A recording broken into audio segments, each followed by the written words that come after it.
اللہم عجل ولیک الفرج۔ ناظرین اکرام، السلام علیکم۔ ایچ ٹی وی سے میں حیات نقوی اپنے پروگرام روبرو میں آپ کے سامنے حاضر ہوں۔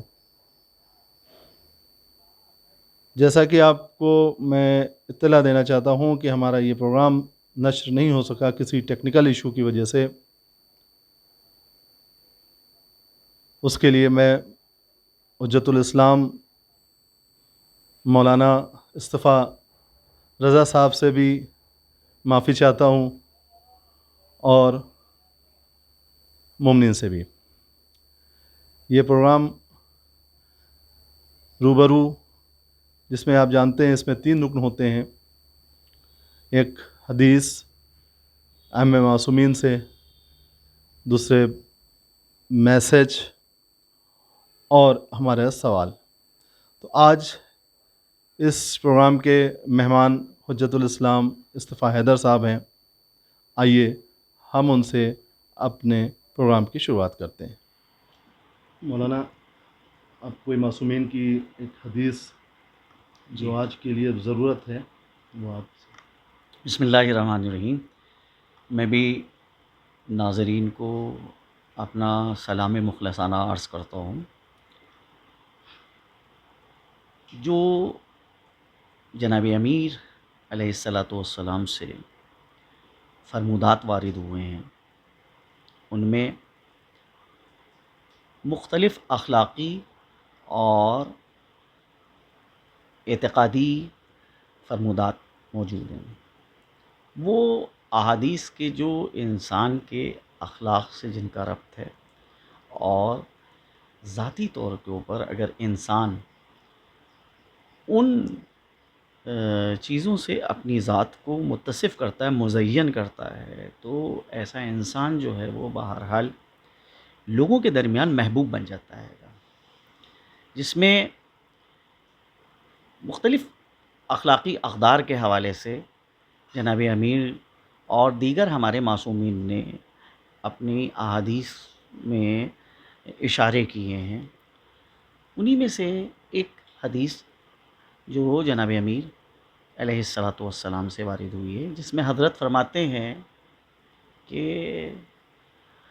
المرء مخبوء تحت لسانہ، انسان اپنی زبان کے نیچے چھپا ہوا ہوتا ہے۔ جب تک کہ انسان زبان نہ کھولے اس وقت تک کہ کسی انسان کی پہچان نہیں ہوتی۔ بے شک۔ اور ایک دوسری حدیث جناب امیر سے ہے کہ جس کے اندر حضرت نے فرمایا تکلموا لکی تعرفوا، بات کرو تاکہ پہچانے جاؤ۔ سبحان اللہ۔ تو ادھر انسان نے زبان کھولی اور ادھر جو ہے اس کی شخصیت لوگوں کے سامنے ظاہر ہو جاتی ہے۔ بے شک۔ بعض چہرے ایسے ہوتے ہیں کہ بڑے پرکشش چہرے ہوتے ہیں، دل کھنچا جاتا ہے ان کی جانب اور جی چاہتا ہے کہ ان سے نزدیک ہوا جائے، قریب ہوا جائے۔ لیکن وہی چہرے کہ جن کے حوالے سے ہماری اندرونی کیفیت یہ تھی، جب وہ بات شروع کرتے ہیں، گفتگو شروع کرتے ہیں، تو نتیجہ یہ ہوتا ہے کہ ہمارا وہ تصور جو پہلے قائم ہوا تھا، وہ سارا تصور جو ہے ختم ہو جاتا ہے، اور پھر ہمارے باطن میں یہ آواز اٹھتی ہے کہ ہم تو کیا سمجھتے تھے، یہ کیا نکلا۔ بے شک۔ ضروری نہیں ہے کہ ایک حسین و جمیل چہرہ حسین و جمیل گفتگو بھی کرتا ہو۔ بے شک۔ بہت سے ایسے چہرے ہیں کہ جو پرکشش نہیں ہوتے ہیں، جاذب نہیں ہوتے ہیں، لوگوں کی توجہ کا سبب نہیں بنتے ہیں، لیکن جب وہ گفتگو کرتے ہیں، بات کرتے ہیں، تو ان کی بات اور ان کی گفتگو ایسی معنی خیز گفتگو ہوتی ہے، اتنی پرکشش گفتگو ہوتی ہے کہ ایسے افراد لوگوں کے محبوب ہو جاتے ہیں۔ دیکھیے، یہ باطنی صفات ہیں، یہ باطنی صفات جن کے بنا کے اوپر انسان کی شخصیت تشکیل پاتی ہے۔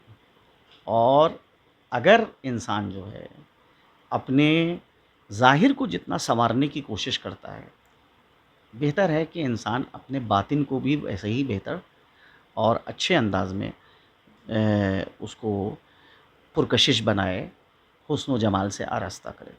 تو اب یہ سوال ہے کہ ہمارا باطن کیسے جو ہے پرکشش ہوگا، کیسے جو ہے جاذب توجہ ہوگا؟ اس کے لیے ضروری ہے کہ انسان جو ہے وہ جو معنوی اقدار ہیں، اخلاقی اقدار ہیں، ان سے اپنے آپ کو آراستہ کرے۔ اس میں سب سے اہم چیز ہے زبان انسان کی۔ حکیم لقمان کے حوالے سے ملتا ہے کہ ان کے آقا نے ان سے کہا کہ جاؤ جو سب سے انسان کے اعضاء میں بہتر چیز ہے اس کو لے کے آؤ۔ تو وہ گئے اور جا کے زبان کو انہی نے پیش کر دیا۔ اس کے بعد ان کے آقا نے کہا کہ جاؤ اب جو سب سے بدتر چیز ہے اس کو لے کے آؤ۔ تو دوبارہ جب وہ گئے تو تب بھی زبان کو انہی نے اپنے آقا کے سامنے پیش کر دیا۔ کہا یہ کیا؟ میں نے جب کہا کہ سب سے جو بہتر چیز ہے، بہتر عضو ہے، اس کو لاؤ، تب بھی تم نے زبان کو پیش کیا، اور جو کہا تم سے کہ جو سب سے بدتر ہے اس وقت بھی تم نے زبان کو پیش کر دیا۔ کہا یہی وہ زبان ہے کہ جو بہرحال خیر کا سبب بنتی ہے، تعمیر کا سبب بنتی ہے، اور اتحاد، صلح اور آشتی اسی زبان کے ذریعے قائم ہوتی ہے۔ اور یہی وہ زبان ہے جو فتنہ و فساد کا سبب بنتی ہے، شر کا سبب بنتی ہے، ویرانی کا سبب بنتی ہے، قتل و غارت گری کا سبب بنتی ہے۔ تو انسان اپنی زبان کے حوالے سے متوجہ رہنا چاہیے۔ ایک آخری حدیث جو معصومین سے وارد ہوئی ہے کہ روز قیامت سب سے زیادہ جو انسان کا جسم کا حصہ گناہگار ہوگا وہ زبان ہے۔